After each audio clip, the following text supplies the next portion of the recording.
Doctor BR Ambedkar పూర్తి జీవిత కథ కింద ఇవ్వబడింది. బాల్యం మరియు విద్యాభ్యాసం.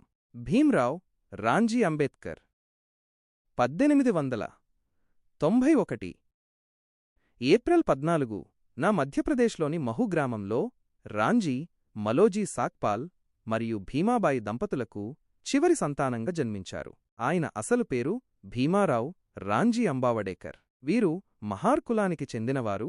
ఇది అప్పట్లో అస్పృశ్యకులంగా పరిగణించబడేది. ఆయన తండ్రి బ్రిటిష్ ఇండియన్ ఆర్మీలో సుబేదార్గా పనిచేశారు.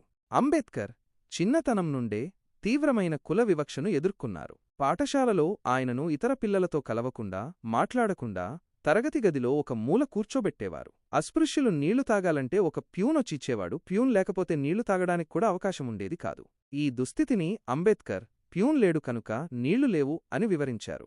కుటుంబం ఆర్థికంగా పేదరికంలో ఉన్నప్పటికీ విద్య పట్ల అంబేద్కర్కు గొప్ప ఆసక్తి ఉండేది. 1907లో మెట్రిక్యులేషన్ పాసైన అంబేద్కర్ ముంబైలోని ఎల్ఫిన్స్టోన్ కళాశాలలో చేరిన మొదటి వెనుకబడిన కులాల వ్యక్తిగా గుర్తింపు పొందారు.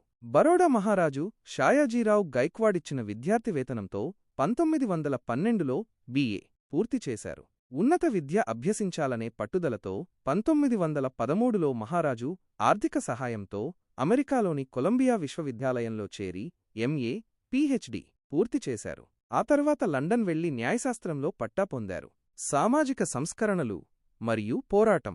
విదేశాలలో ఉన్నత విద్యను అభ్యసించినప్పటికీ స్వదేశానికి తిరిగి వచ్చిన తర్వాత కూడా అంబేద్కర్ కుల వివక్షను ఎదుర్కొన్నారు. బరోడా సంస్థానంలో ఉద్యోగం చేస్తున్నప్పుడు కార్యాలయ సిబ్బంది కూడా ఆయను అస్పృశ్యుడిగా చూసేవారు. ఇది ఆయను ఎంతగానో బాధించింది. అంటరానితనాన్ని రూపుమాపాలని, దళితుల హక్కుల కోసం పోరాడాలని ఆయన నిర్ణయించుకున్నారు.